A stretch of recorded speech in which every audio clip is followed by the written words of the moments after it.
Terima kasih.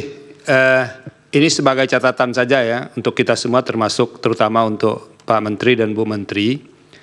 Jadi yang kami tanyakan tadi itu semuanya bersangkut dengan dalil yang ada dalam permohonan. Jadi nanti itu akan membantu kami mahkamah untuk mengambil posisi mahkamah di mana. Nanti susunan struktur jawabannya kira-kira begini. Ini dalil pemohon, itu kemudian dijawab oleh termohon, kita akan jelaskan apa jawaban termohon, kemudian apa yang dijelaskan oleh pihak terkait, kita akan ambil, apa yang dijelaskan oleh Bawaslu. Karena ada pemberi keterangan, maka nanti apa yang dijawab oleh pemberi keterangan akan kita sampaikan di dalam di dalam putusan itu, baru kemudian apa posisi mahkamah terhadap semua itu. Makanya kami mengundang bapak-bapak dan ibu-ibu supaya kami memiliki pemahaman yang komprehensif tentang apa yang didalilkan oleh para pemohon ini. Nah itu, jadi itu pentingnya. Jadi kalau tadi ada yang menyebut fakta ini, itu semuanya ada dalam permohonan. Jadi kepentingannya untuk membantu kami mahkamah untuk menjawab permohonan itu, untuk memutuskan permohonan ini. Jadi kalau misalnya ada yang menanya Presiden ke sana, karena begitu yang didalilkan oleh para pemohon, sehingga perlu ada kejelasan bagaimana menteri-menteri menjelaskan soal yang terkait dengan itu. Itu saja Pak Ketua, terima kasih. Baik, dari Pak Muhadjir cukup? Tadi ada yang belum kami sampaikan yang mulia, soal bantuan yang diberikan. Jadi kami tidak akan mengeluarkan bantuan kecuali yang ada di dalam di TKS kalau itu bansos, dan tidak ada yang keluar di luar dari P3KE kalau itu bantuan beras. Sedangkan yang dibagi oleh Bapak Presiden itu adalah merupakan di luar itu. Nanti mungkin Bu Menteri Keuangan bisa menjelaskan lebih jauh. Terima kasih Pak Yang Mulia. Dilanjut silakan Bapak Menko. Terima kasih Yang Mulia Pimpinan dan anggota Majelis Konstitusi. Pertama saya ingin menambahkan tadi terkait dengan subsidi, kami tegaskan kembali bahwa dalam Perlinsos itu yang terbesar adalah subsidi energi. Dan gejolak itu akibat daripada subsidi energi. Nah dari anggaran Perlinsos yang pagunya di tahun 2023 di pagunya 476 triliun, realisasinya 443,4, kemudian tahun 2024 pagunya 496. Nah yang terkait dengan energi itu baik itu BBM, listrik, pupuk, dan kredit program termasuk bunga kur itu share-nya 58%. Di tahun 2023, 2024 dia 55,9. Sehingga kenaikan di sektor ini sekitar 19,4 triliun. Nah ini akibat daripada kenaikan dari ICP, Indonesia Crude Price, di tahun 2023 itu 78,43, 2024 82. Rupiah di 2023 15.230, itu kita di 2024 15.664. Demikian pula terkait dengan volume. Nah yang kedua kami ingin menambahkan tadi dasar daripada bantuan pangan. Tadi sudah dijelaskan yang rapat di bulan 10 November. Kami ingin menambahkan sebelumnya tahapan ini kan sudah diberikan dan dijalankan juga bulan September sampai dengan November. Nah itu berdasarkan keputusan rapat terbatas tanggal 13 Juli tahun 2023 dan dilanjuti dengan surat Kepala Bappenas ke Perum Bulog nomor 208 TS 0303 K9 2023 tanggal 4 September 2023. Kemudian tambahan Desember yang dilaksanakan berdasarkan rapat internal tanggal 10 November 2023 ditindaklanjuti surat Kepala Bappenas ke Perum Bulog nomor 365 TS 0303 K11 2023 tertanggal 10 November 2023. Nah terkait dengan di tahun 2024 Ini ada periode Januari sampai Juni berdasarkan rapat internal 10 November dan ditindaklanjuti surat Kepala Badan Pangan Nasional ke Perum Bulog nomor 372 TS 0303 K11 2023 tanggal 22 November. Nah, kemudian ini yang dapat kami tambahkan. Kemudian tadi pertanyaan dari Yang Mulia Bapak Arief Hidayat terkait dengan Bulog, tentunya ini bagian dari penugasan di Kementerian BUMN. Kementerian BUMN selaku pemegang saham daripada Bulog. Jadi itu murni di BUMN.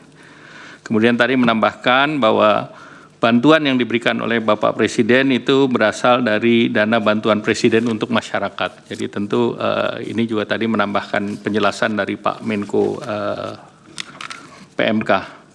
Kemudian izinkan kami jawab dari pertanyaan Ibu Yang Mulia, Ibu Eni Nurbaningsih, bahwa resiko yang diperkirakan, resiko sosial, kita melihat dari berbagai resiko yang ada di global. Pertama, geopolitik, perang Ukraina. Kedua, juga tensi di Timur Tengah terkait dengan perang di Gaza. Kemudian perubahan iklim yang real. Hampir banyak negara memberikan bantuan terkait dengan El Nino, bahkan Amerika Serikat juga perubahan iklim dan inflasi yang tadi istilah Ibu Menteri Keuangan higher for longer, inflasi yang tertinggi sepanjang sejarah Amerika. Oleh karena itu Amerika pun memberikan bansos. Demikian pula Singapura pun memberikan bansos dalam rangka El Nino, demikian pula Filipina memberikan bansos dalam rangka El Nino. Nah, tentu ini juga terjadi fluktuasi daripada harga komoditas dunia, termasuk harga beras, akibat ada larangan ekspor beras. India, dia melarang ekspor, demikian pula beberapa negara lain. Nah, tentu ini akan berpotensi berlanjut di tahun 2024. Kita bisa melihat bahwa tidak mudah untuk mendapatkan suplai beras, walaupun Indonesia memutuskan untuk impor beras katakanlah sejumlah 3 juta. Nah, tentu ada pendekatan dari pemerintah. Nah, tentu berbagai risiko ini berdampak kepada ekonomi domestik dan peningkatan harga komoditas itu akan sangat mengganggu daya beli masyarakat miskin dan rentan dan pada akhirnya tentu akan mengganggu pertumbuhan ekonomi. Nah, kemudian pertanyaan Ibu Eni Yang Mulia terkait dengan harga beras, apakah ada penggunaan CBP dan membuat harga naik? Nah, tentu bantuan pangan adalah instrumen stabilisasi harga. Jadi justru sebaliknya, dengan adanya bantuan pangan kita berharap stabilisasi harga. Dari penelitian di lapangan, 10 kilo itu setara dengan kebutuhan masyarakat sekitar sepertiga dari kebutuhan. Rata-rata kebutuhannya 20 sampai 25 kilo per bulan.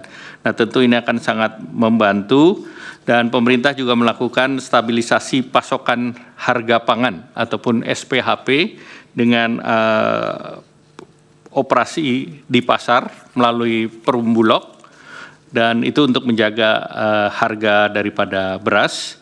Kemudian kalau kita mengikuti bantuan pangan di bulan Januari sangat rendah realisasinya, yaitu 179.000 dari target 440.000, sedangkan demand-nya itu adalah 2,4 juta. Jadi artinya ini tidak dalam tanda petik tidak berpengaruh terhadap harga di pasar. Kemudian beras internasional juga naik dan juga tentunya pemerintah terus mendorong agar SPHP lebih berefektif di pasar.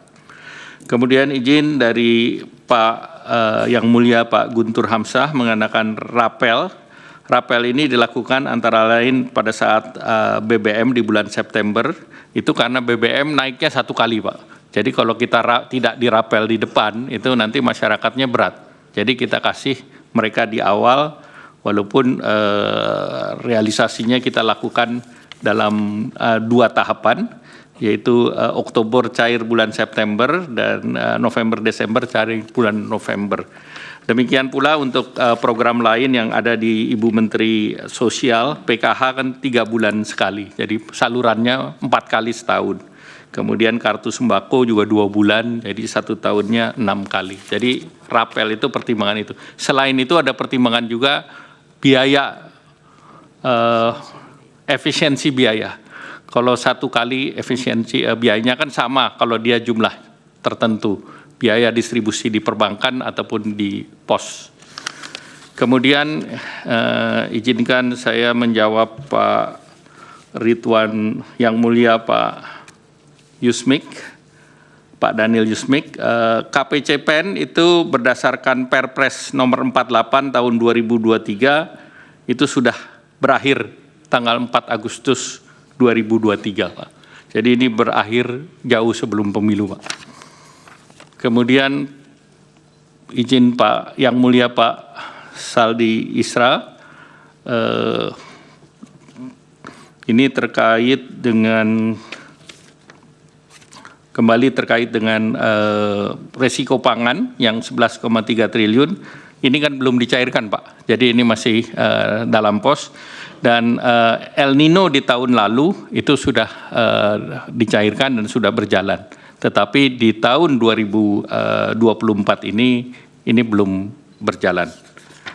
Kemudian izinkan terakhir Pak Ketua, kalau boleh menjawab hal yang tidak diagendakan, Pak. Karena tadi diangkat oleh Yang Mulia Pak Arief Hidayat.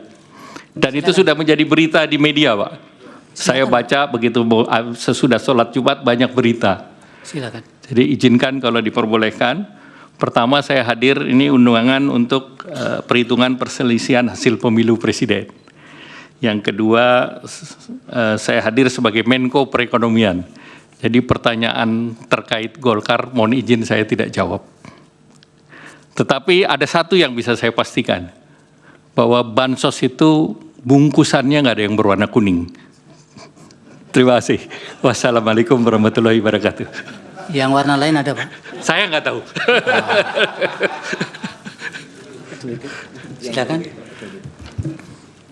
Baik, terima kasih Yang Mulia Pak Ketua. Terima kasih Pak Erlangga untuk jawabannya. Sedikit saja saya ingin konfirmasi tadi yang disampaikan oleh Pak Menko PMK bahwa kunjungan Pak Presiden itu untuk memastikan bahwa programnya itu landed ya. Dan pada saat itu ada mungkin pembagian tadi kartu pintar dan sebagainya. Nah, barusan Pak Erlangga menyampaikan bahwa Presiden itu ada dana bantuan Presiden bagi masyarakat. Nah, nomenklatur ini apakah bagian dari Perlinsos atau nomenklatur yang melekat pada jabatan Presiden? Mungkin bisa dikonfirmasi. Jadi nanti Bu Menteri Keuangan akan lebih menjelaskan, tapi pada prinsipnya ini sebagai hal yang melekat dengan Bapak Presiden. Demikian, terima kasih. Dan kedua terkait dengan kunjungan-kunjungan beliau, memang saya menggarisbawahi apa yang disampaikan Menko PMK, karena beberapa program yang di bawah koordinasi perekonomian, seperti kredit usaha rakyat, kemudian kartu prakerja, kemudian pada saat penanganan COVID, itu bantuan kepada kaki lima nelayan, itu Bapak Presiden juga turun mengecek langsung di lapangan. Dan di beberapa tempat saya mendampingi beliau. Demikian, terima kasih. Baik.